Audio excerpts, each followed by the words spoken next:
começando aqui mais um podcast SíndicoNet de olho no mercado. Essa coluna, esse espaço nosso de olho no mercado, ele é sempre voltado para novos serviços, novas tecnologias, empresas que estão trazendo diferenciais importantes aí para o mercado e que trazem de alguma forma algum benefício, e também, nesse caso hoje especificamente, sobre serviços que de alguma forma são já conhecidos do mercado, são de empresas convencionais, mas que por algum motivo merecem uma atenção especial porque estão trazendo de alguma forma algum risco para o condomínio. Então estou falando de terceirização de mão de obra. A gente vem percebendo que ano após ano, mesmo os síndicos fazendo a terceirização da mão de obra com a ideia de que estão dessa forma evitando e minimizando riscos trabalhistas, eles acabam sendo surpreendidos ano após ano. Eu digo até que seria uma crescente isso que a gente vem percebendo, são surpreendidos com processos trabalhistas. E isso existe ali um único e principal motivo, não vou dizer que seja o único, mas um dos principais motivos é justamente porque eles fizeram uma contratação errada, não souberam escolher bem a empresa e acabaram contratando de uma forma que não foi assertiva, inclusive para as necessidades e características daquele condomínio. Então, para falar de um assunto tão sério, que traz tantos riscos e valores altos em termos de prejuízo para os condomínios, a gente trouxe aqui o Décio Tenório, que é diretor de condomínios do Grupo Souza Lima, para explicar para a gente todas essas questões, esses riscos envolvidos e o que pode ser feito para que isso seja minimizado e muitas vezes até evitado. É isso, né, Décio? Prazer ter você aqui. Seja bem-vindo aí para esse nosso bate-papo. Puxa, Júlio, obrigado. Quero parabenizar a iniciativa. Eu acho que o SíndicoNet tem um papel fundamental aí de esclarecimento, levar informação e conteúdo a esse público que só cresce, que são os síndicos, toda a cadeia que está relacionado aos condomínios, administradoras, prestadoras de serviço, enfim. É uma crescente, né? Os moradores Moradores, também. os usuários. É importantíssimo que eles tenham ciência do que acontece no mercado, quais são as práticas, quais são os riscos, as pegadinhas.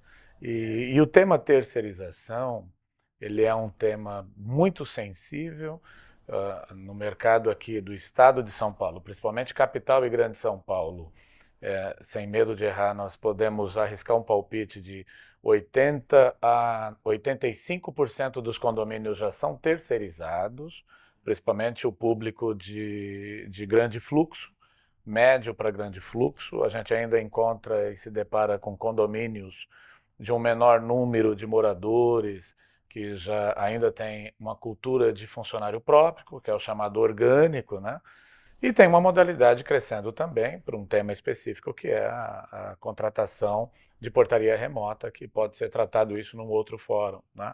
Sim. Mas a iniciativa é ótima, a gente tem aí a vivência de uma empresa com 35 anos de experiência no mercado. O Grupo Souza Lima hoje tem aproximadamente na carteira 700 condomínios no Brasil. Claro que 50% disso ou mais está aqui na Grande São Paulo, dentro do estado, principalmente na Grande São Paulo, cidades circunvizinhas, e temos cases aí de todos os modelos, né? Sim. Falando dessa grande preocupação, e o mercado da terceirização ele é amplo, e existe inúmeras empresas no mercado. Eu vou te confessar algo aqui, e não é segredo ao público. O ano passado, só lá na Souza Lima, na nossa porta, uma média de 30 empresas no período do ano bateram a nossa porta para negociar a venda da empresa para a Souza Lima. O porquê? O empresário já olhou para o seu negócio e viu em que não tem condição de se sustentar. Duas contas que se avalia. A receita, que é o faturamento que ele tem, o passivo, que vai crescendo, e esses, até que são pessoas responsáveis e sérias, olharam para o futuro e viram que essa conta não vai fechar. Então já estão se antecipando a um risco de passivo trabalhista de explodir isso até na conta do tomador, principalmente os condomínios, estão procurando empresas de grande porte para que façam aí principalmente uma compra da carteira ou até mesmo a venda da própria empresa envelopada. Esses eu diria que são as pessoas de boa índole, que já estão olhando para o negócio e vendo que não é simples como aparentava ser, porque tem muitos que se aventuram por uma experiência operacional ou comercial e administrativo, a abrir um CNPJ que é muito simples no Brasil. O difícil é encerrar esse CNPJ e operar uma empresa, mas a abertura é muito simples. Sim, nessa abertura simples, com o mercado que a gente tem hoje de facilidade em relacionamento e as boas propagandas que se tem por marketing, pelos canais aí de rede social, o próprio relacionamento interpessoal, então adquirir um contrato ou outro para uma empresa pequena é aparentemente simples. Entrando já direto, de uma forma bem objetiva na parte de contratação, como então fazer uma contratação segura para evitar, para minimizar esses riscos e quais as documentações que são importantes serem checadas e, lógico, né, quais as pegadinhas que tem muito aí no mercado, né? Júlio, pergunta fundamental, já no início. O que acontece? Tem que ter alguns critérios para a seleção de empresas prestadoras de serviço. Nós sabemos, e todos os advogados sabem disso, em que o contratante, na pessoa do condomínio, ele é corresponsável por toda a contratação que ele faz. Ou seja, a responsabilidade objetiva é do terceiro. Se houver uma falta, uma falha ou até uma insolvência desse terceiro, toda a responsabilidade, sobretudo do passivo trabalhista, fica a encargo do condomínio e, obviamente, na pessoa do síndico, vinculando o seu CPF para isso. Então tem que ter alguns critérios. Eu diria que o primeiro critério de escolha de empresa é fazer uma avaliação do risco que essa empresa representa e versus o risco tem uma palavra chamada garantia, que é qual é o risco e qual é a garantia. Então vamos pensar numa empresa que tem um CNPJ recém-aberto e ela tem um capital social muito baixa. Juridicamente, o ônus que essa empresa pode assumir é o seu limite do capital social.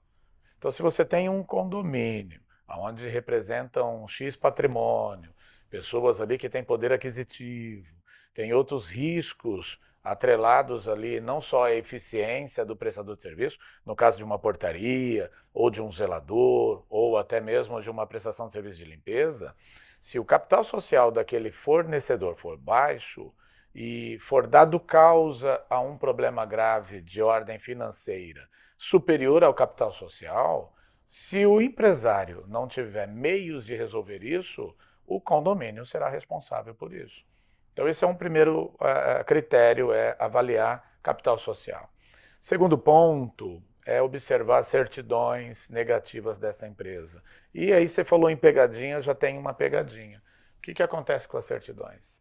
A gente faz investigação, pesquisa sobre o mercado e a gente já se deparou com a seguinte manobra, que é uma fraude, que é um risco gravíssimo e muitas empresas não se atentam. Quando você pede um pacote de documentos para um fornecedor, é comum, todas as administradoras sabem disso, advogados que representam, eles pedem o contrato social da empresa, pedem certidões negativas, pedem as referências comerciais, que é importante, e a empresa manda. Quando a empresa manda todo esse pacote, eles fazem a pesquisa diretamente no CNPJ que a empresa mandou essa documentação. E muitas das vezes o CNPJ está limpo, não tem problema nenhum. Falta expertise, às vezes, do tomador de serviço de pedir 2 documentos importantes para os fornecedores desta área, que são o CAGED, que é ele qualifica o CNPJ da admissão dos funcionários, Cadastro Geral dos Empregados Admitidos e Demitidos. Todo empregador de mão de obra tem CAGED, seja o condomínio orgânico, seja a empresa terceirizada. Então, o primeiro crivo a ser avaliado é o CNPJ daquela empresa prestadora de serviço. É o mesmo CNPJ que contratou essa mão de obra? Então, o CAGED, ele dá 2 indicadores importantes, 2 informações. Primeiro, é o CNPJ se é o mesmo. Segundo, mostra a quantidade de funcionários que naquele CNPJ está contratando. Porque existe muito discurso comercial. Alguns publicam, eu tenho 500 funcionários. E quando vai pegar o CAGED, só tem 30. Então, o 500 é discurso para mostrar certa reputação e garantia de estrutura para o condomínio contratante. E o documento não mente. Um outro documento importante que vai amarrar isso é o GFIP, que é a Guia de Informações de Fundo de Garantia e Informação à Previdência Social. Ela também vai ter o RE, Relação de Empregados, e ela vai dar o destaque da folha bruta de pagamento. E também vai qualificar o CNPJ do contratante daqueles funcionários. Então é importante isso. CNPJ da documentação de certidão, CNPJ que está registrando os funcionários. É o mesmo? Se é o mesmo, nós estamos falando de uma empresa idônea. Não é o mesmo, dá um passo para trás e aí pesquisa o CNPJ que está registrando os funcionários, porque possa ser que essa empresa ela esteja comprometida na sua emissão de certidão, comprometida com cadastro financeiro, pesquisa Serasa, comprometida no Ministério do Trabalho com relação ao excesso de processos e até certidão de execução. E concluindo isso, um documento não menos importante, que são dois documentos na verdade, se confunde, é a certidão trabalhista. Certidão trabalhista existe a de demanda trabalhista, que é quantidade de processos que tem, e a de execução trabalhista. Execução mostra que a empresa é séria na discussão, não há pendência, não permite ser executado e se houve alguma condenação por alguma sentença dada, essa empresa resolveu essa condenação, ou seja, é uma empresa solvente. Então, repete, essa é a certidão de execução. De execução. Então são duas certidões, certidão de demanda trabalhista e certidão de execução trabalhista. A de demanda te apresenta a quantidade de processos movidos com aquela empresa.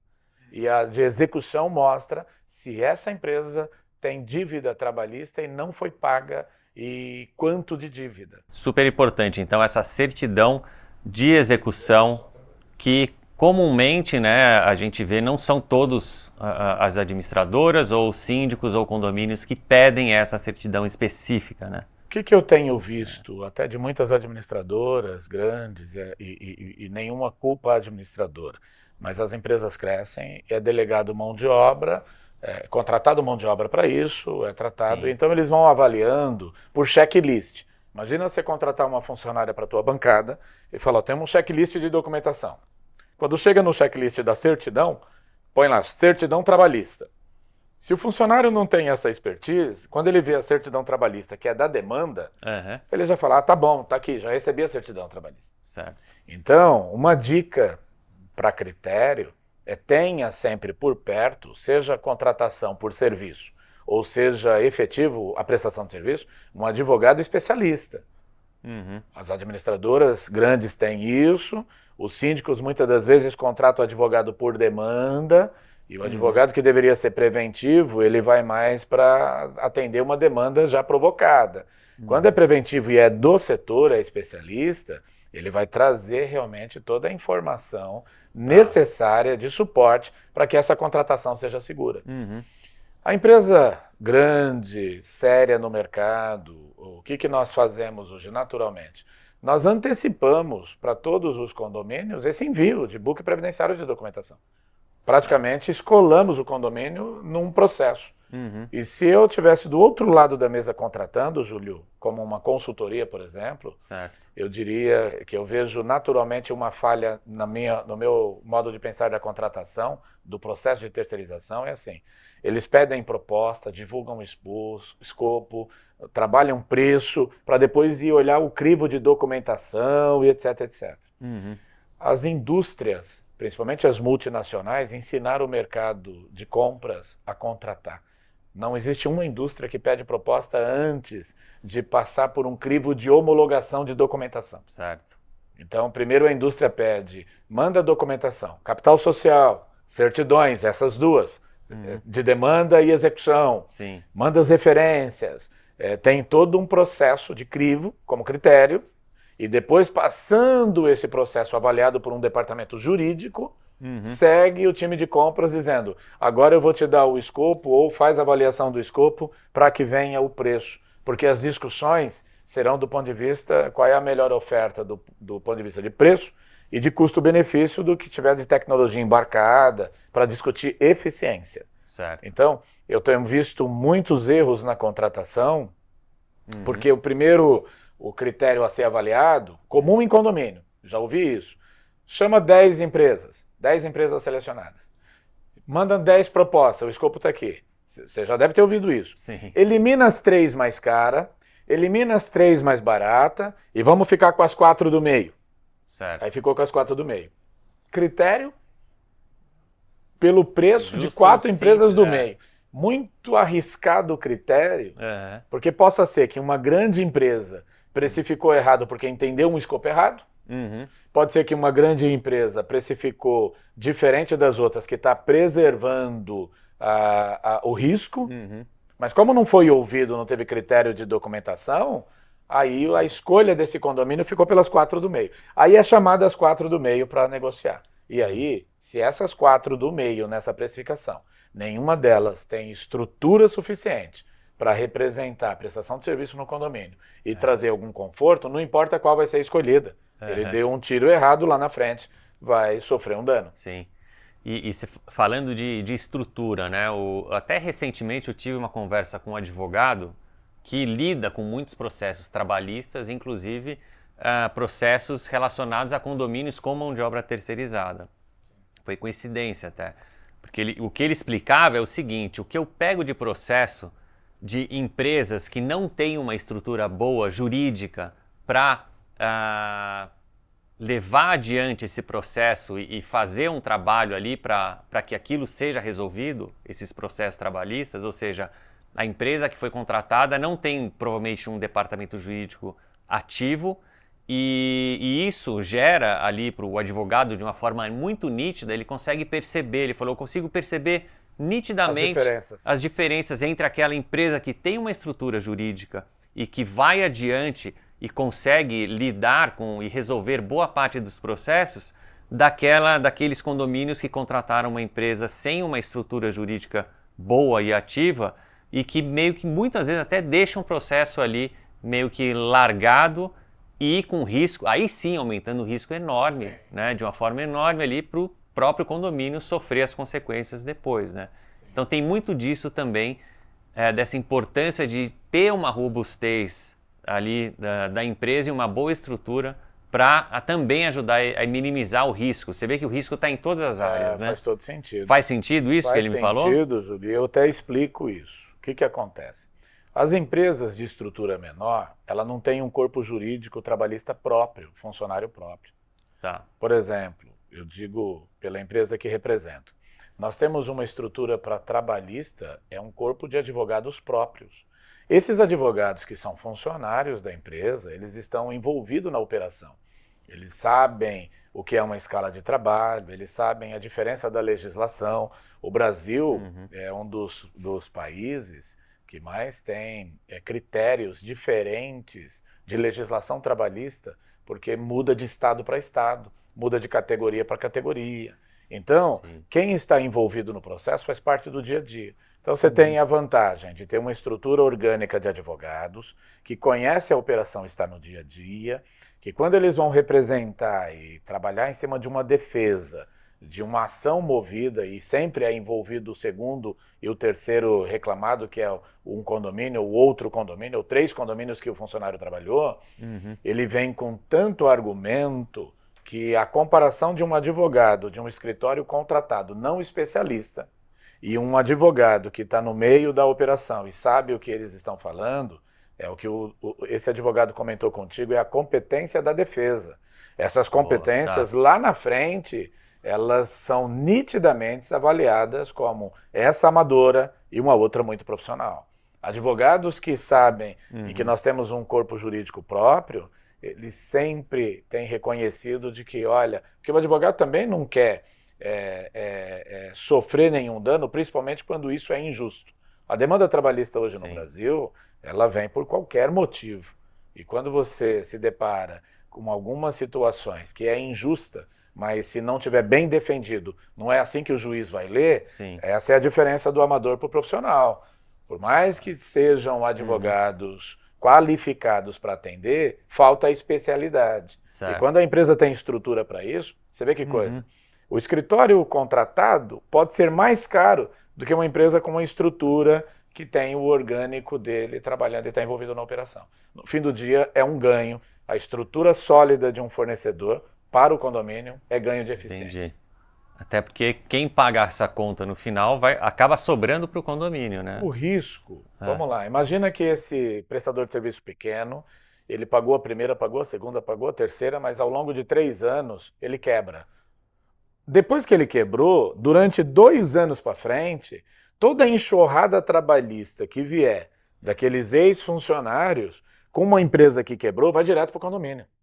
Porque muitas das vezes eu já ouvi de síndico dizer o seguinte: até hoje não tem um problema, mas assim, é uma prática, fazendo uma metáfora com a saúde, você não cuidar do teu colesterol, do teu triglicérides, do teu índice glicêmico aí, do diabético, que caso tenha ou não, não é agora, é o depois.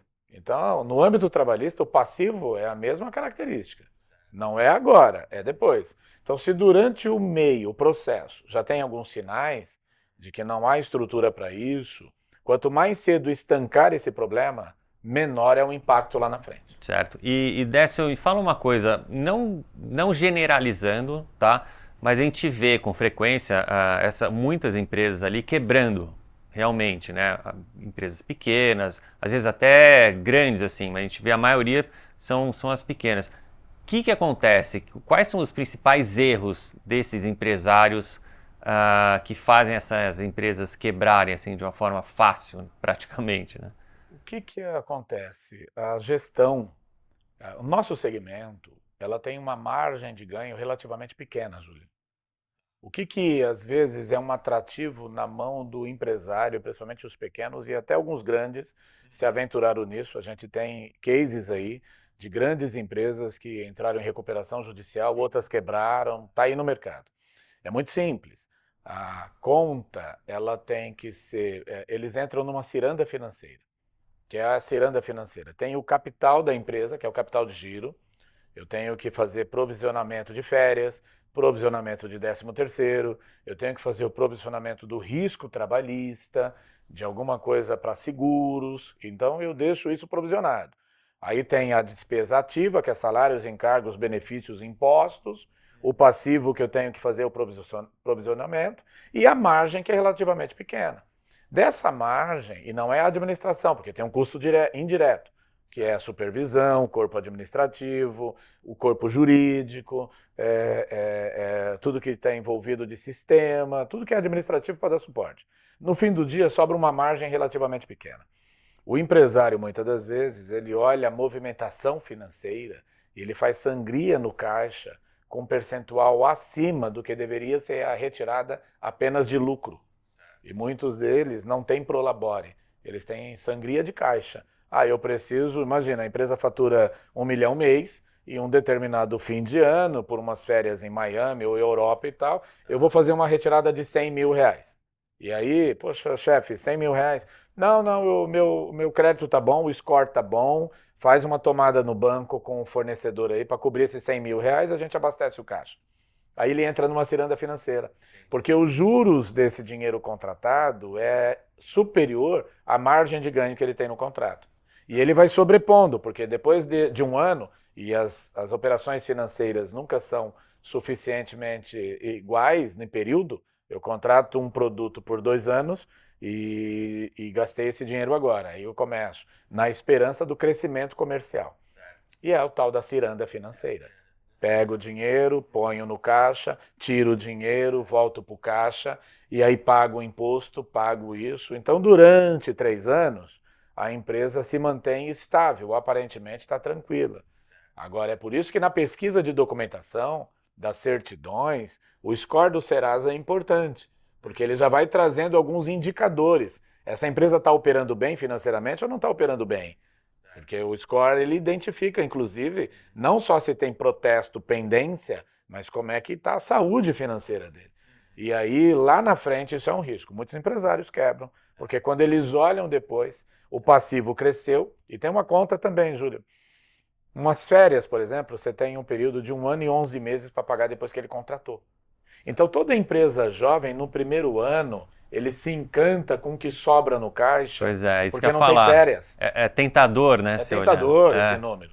No segundo ano, aí começa a vir os primeiros, as obrigações de pagar as férias e repor as férias. Então, se não tiver uma gestão eficiente, com os números bem controlados, o cliente lá na frente vai ser prejudicado, no caso o condomínio. Porque quando essa empresa quebrar, o juiz preservando o trabalhista, as questões fiscais, outras questões, vão buscar patrimônio e etc. Mas principalmente o trabalhista, não há conversa. O tomador de serviço, pelo período que o funcionário prestou o serviço, eu já vi cliente pagar conta alta porque não tinha esse acompanhamento. Uhum. E paga. Ou seja, se você não tem, se você tem, na verdade, uma gestão ali mais amadora e vê aquele volume grande de dinheiro na conta, tentador. é tentador e aquele empresário, né, para ele é o famoso se lambuzar no pote de mel, né, que enfim ele pega um pouquinho tal e entra na ciranda e aí a coisa que desanda e a conta chega uma hora, né? E tem um, Interessante. e tem um encanto que é uma falsa percepção, que tem a ver um pouco com a área comercial, que é assim, eu preciso mostrar que estou bem, preciso aparecer que estou bem. Então, dificilmente um empresário, vamos dar um exemplo, nós vamos numa conexão síndico-net, vai ter um encontro, um campo aberto e tal. Então, até as pregações dos coaches de plantão, se apresenta bem, você tem que se vestir bem, você tem que estar num bom carro, e aí isso passa da linha, do limite, já vira uma ostentação e muitos se perdem com esse poder, porque é um poder muito grande. Eu tenho 1 milhão movimentando, 50 milhões movimentando, imagina, o Grupo Souza Lima hoje fatura 1,5 bi por ano. Imagina se o presidente do grupo fosse um aventureiro. O que ele tinha de conforto, né? Ele até brinca dizendo o seguinte, eu faço uma conta de português. Se sobrou dois pedaços da pizza, um pedaço eu guardo, o outro pedaço eu como, que é fazendo a metáfora de uma gestão inteligente. Uhum, tá certo. Bom, enfim, é risco para tudo que é lado, né? Então, São vários importante riscos. tomar mais cuidado. E aí, um ponto agora, falando até de qualidade de prestação de serviços, né? E principalmente nessa área de mão de obra, que não é fácil, ainda mais o Grupo Souza Lima, são quantos mil funcionários? 35 mil funcionários 35 no Brasil. mil funcionários, tá? Então, imagino que não é você conseguir manter um nível mínimo de qualidade, Desafio enorme, né? desafio enorme. Lidando com pessoas humanas ali, né? Com pessoas mesmo. Como que é o processo de contratação e treinamento e reciclagem dos funcionários da Souza Lima? Acho que é um ponto importante para vocês contar aqui para a gente. Vale lembrar, Júlio, que nós estamos vivendo hoje um problema com relação ao gatilho de mão de obra no mercado. Isso nós estamos falando nível Brasil. Os desafios estão aumentando, né? Agora, os critérios de seleção, contratação, treinamento e implantação exigem muito especialista envolvido. É um trabalho intenso, não é um trabalho que para, porque é um rotativo muito grande. Não digo do turnover de pessoas que saem daquele contrato, mas é uma empresa crescendo, ela tem sempre um contrato novo, oportunidade nova e tal. Então, a primeira coisa é olhar o histórico pregresso de cada colaborador. Inevitavelmente, a gente faz uma pesquisa para saber se está todo mundo bem e etc. O segundo ponto é fazer uma avaliação do histórico de trabalho prestado, do serviço profissional. O funcionário que tem por hábito trabalhar 3 meses num lugar, 5 meses no outro, 10 meses no outro, realmente esse funcionário já tem uma tendência a provocar a rotatividade. E acho que é um ponto importante aqui a gente também entrar, falando aí de cláusulas, né? Você poderia dar alguns exemplos de cláusulas importantes que são importantes ter nesse documento para evitar e minimizar os riscos trabalhistas? Sim, então vamos lá. O contrato, por isso que o advogado especialista do setor, ele é muito bem-vindo para um condomínio para avaliar os contratos, né? Então, os contratos eles têm algumas obrigações simples. Não adianta exigir muito, mas pode ser mais simples o contrato, mas de grande relevância, porque o que importa são algumas cláusulas chamadas cláusula pétreas. Exemplo é a questão trabalhista. Tem que deixar claro que a responsabilidade trabalhista, inclusive de assistência, é por conta do prestador de serviço. Porque senão o condomínio ele tem duplo ônus nisso, porque ele já está embarcado no preço da prestadora de serviço. O que muitos condomínios têm feito? Contratam um advogado por prestação de serviço para monitorar a ação que um ex-funcionário da terceirizada moveu para a terceirizada e contra o condomínio. E ele justifica lá na prestação de conta, olha, por uma questão de garantia, eu tive que prestar essa assessoria. Está onerando o condomínio sem necessidade. Porque se ele contratou uma empresa e fez a lição de casa correta, a contratação não foi errada, foi certa, essa empresa já tem um corpo jurídico. E ele tem elementos, o condomínio, para monitorar esse atendimento até o dia da audiência, que a única coisa que ele vai precisar fazer é mandar um preposto. Pode ser o gerente, se for orgânico, pode ser o próprio síndico, um membro do conselho, na preposição da audiência, para ver esta empresa sólida tomar uma decisão e resolver o processo. Então, essa cláusula trabalhista de assistência, não só de responsabilidade no atendimento, que a maioria tem, mas de assistência na defesa do processo, com transparência na defesa, que isso é importante, a cláusula tem que dar. Tem que estar dizendo a cláusula, olha, não só a terceirizada ela vai responder pelo processo, como vai representar o interesse do condomínio para sair do polo passivo da ação, Tá. e vai nos dar informação transparente do passo a passo até o dia da sentença. Ponto. O contrato está garantido. Porque se houver uma falha, aí sim, qual é a garantia da cláusula? Pode deixar claro lá. Se houver uma falta desse assistencialismo, aí sim o condomínio tá autorizado a contratar outro escritório e pôr essa conta na empresa terceirizada. Ah, ele consegue então pôr a conta... Desde que esteja na cláusula. Sim, entendi. Então, é uma cláusula extensa, ou uma cláusula com parágrafo. Vamos colocar Certo. a cláusula, parágrafo. Caso a contratada terceirizada não dê notoriedade, transparência e lisura no processo, desde a sua chegada da reclamação até a audiência, e o condomínio, por falta desta informação, precisar contratar escritório próprio para fazer o atendimento, Certo. este ônus será repassado ao contratado e tal. Então é um parágrafo. Essa é Certo. uma cláusula importante. Uhum. A outra cláusula importante é desse conceito do acordo por nível de serviço. Aí não vamos escrever todo o acordo no contrato. Tem que ter uma cláusula dizendo o seguinte, esse instrumento tem um acordo que é anexo 1, que aí tem uma métrica Tá. que faz parte integrante do contrato, que tem as suas sanções.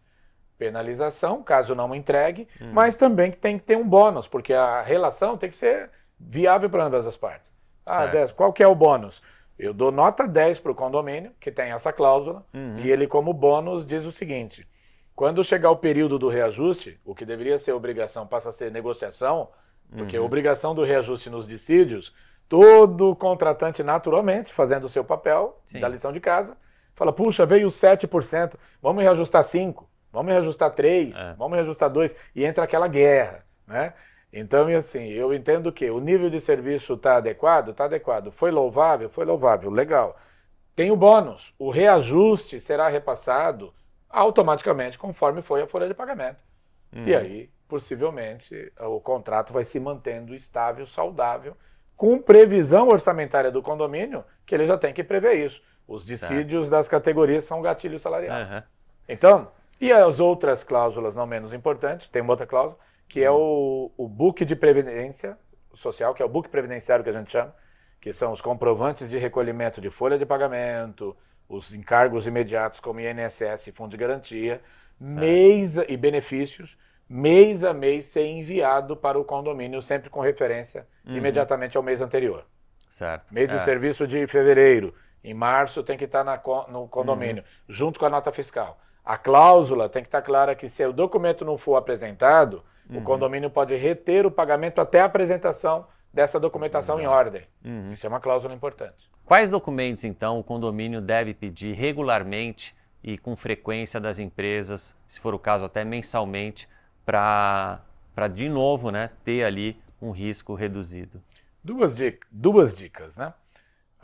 Mensal, folha de pagamento, na guia do fundo de garantia, o RE, a relação de empregados, porque como é que funciona uma folha de pagamento de uma empresa prestadora de serviço?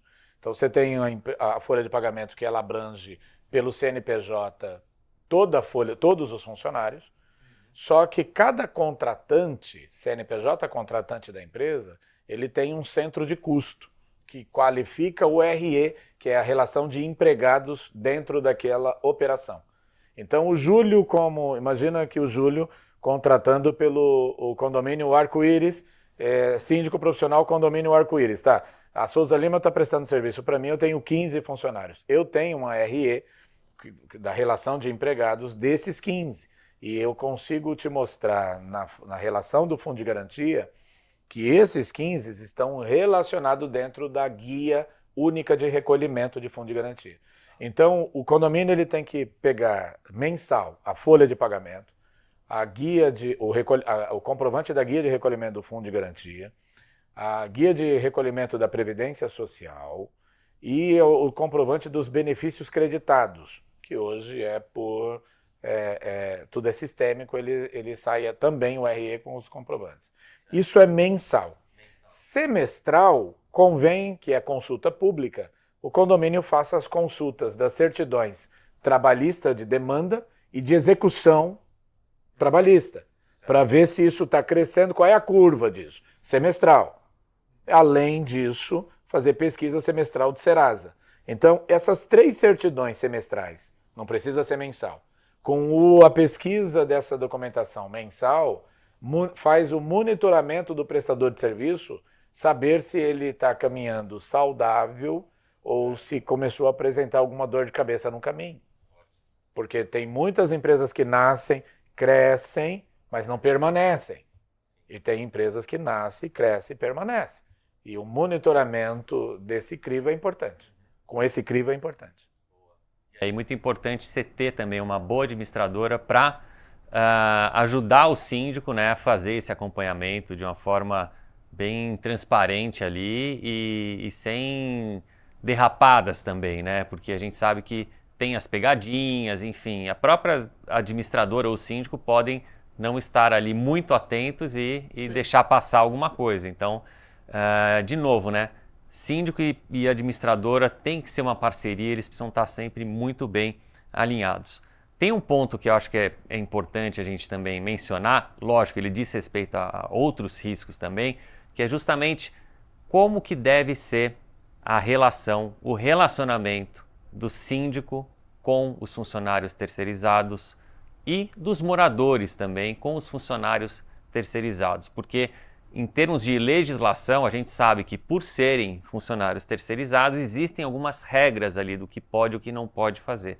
Esse acho que é um outro ponto legal para a gente manter aí o nosso público informado. Legal. Júlio, voltando ainda um pouquinho antes nessa relação do síndico com a administradora, já aquele ditado que diz, o combinado não sai caro, né? É importante que o síndico ele dê essa lição de casa para a administradora e faça esse monitoramento também da administradora para fazer esse crivo, tá? Porque existe síndicos e síndicos do seu ponto de vista de gestão. Tem aqueles que delegam pelo administrador e não acompanham, e quando vão olhar, ninguém viu. E tem aquele que faz a sua medição periódica. Eu acho que esse é fundamental, a medição periódica. Certo. Ok? Agora, com relação à relação do síndico com os funcionários, moradores, é importante isso, porque olha só, como vai ser difícil explicar essa gestão. O que acontece? Sabe aquele excelente atendimento que você dá, mas impondo limites, trazendo exatamente o que é profissional, separando do que é pessoal, sendo agradável, mas não dando liberdade, Então, super tênue, né? Super linha. tênue, é uma linha de algodão que divide isso. É. Porque o que acontece? Eu, por exemplo, no meu condomínio, tenho uma relação muito amistosa com todos eles. Trato eles muito bem, conheço pelo nome e gosto muito dos moradores que assim o fazem, né? De tratar bem. Mas sem confundir a relação de trabalho. Certo. Ok?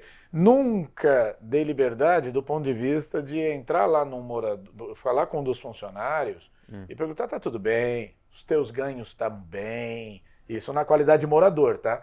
No condomínio onde moro eu não sou síndico, não sou conselheiro, sou apenas morador. Certo. Mas conhecendo do segmento e do meio em que vivo, poderia fazer uso de uma abordagem, por exemplo. E acho eles todos profissionais maravilhosos. Tem um time muito bom lá, eficiente. Sim. Mas avançar a pesquisa para o empregado, se está tudo bem, tem um risco aí. Porque você pode ouvir que não está bem, de fato não está bem, ou não está bem segundo o entendimento daquele funcionário, como já aconteceu. E segundo o humor dele naquele dia. E aí você tem expectativas, e todos nós temos expectativas. Certo. Né? A nossa última pergunta é justamente sobre ambiente de trabalho, mas antes, um ponto ainda sobre essa relação, esse relacionamento, como se referia aos funcionários, né? Outro dia veio uma dúvida no SíndicoNet, a síndica, no caso, ela enviou um comunicado para os moradores falando do nosso funcionário, tal. E era um funcionário terceirizado, né? E alguns moradores, ou não foram alguns, acho que um ou outro morador ali, questionou ela, falou, olha, você não pode falar nosso funcionário, porque isso pode gerar algum vínculo trabalhista. Chega a esse ponto, essa relação de você ter esse cuidado também de não chamar eles de nossos funcionários, num comunicado, por exemplo? O ambiente jurídico trabalhista é engraçado isso, né? Porque tudo que é lei, ele dá, em muitos casos, dúbio entendimento. Posso dar um exemplo paralelo? A Bíblia Sagrada, por exemplo. A Bíblia Sagrada, por que tem tantas religiões? E a escrita é a mesma. Se nós olharmos de Gênesis a Apocalipse, é a mesma coisa, com várias interpretações diferentes. Há um que defende o sábado e assim sucessivamente. Cada um tem uma interpretação do texto. E cada um defende com muita convicção aquilo que entendeu. Então, no ambiente jurídico, tudo é risco. Agora, nenhum juiz vai tomar uma decisão por si só, por uma frase. Ele toma pelo contexto geral. Porque eu tenho certeza que essa síndica, ao se manifestar, ela quis gerar para todo o time o senso de pertencimento. Sim. Gente, é nosso. Eu posso, como síndico profissional, olhar uma equipe terceirizada e falar assim, gente, isso aqui é a equipe é nossa equipe aqui do condomínio. É todo um time que atende o condomínio. Eu não estou atuando a vínculo, ainda que eu escrevo numa publicação. Isso aí é diferente.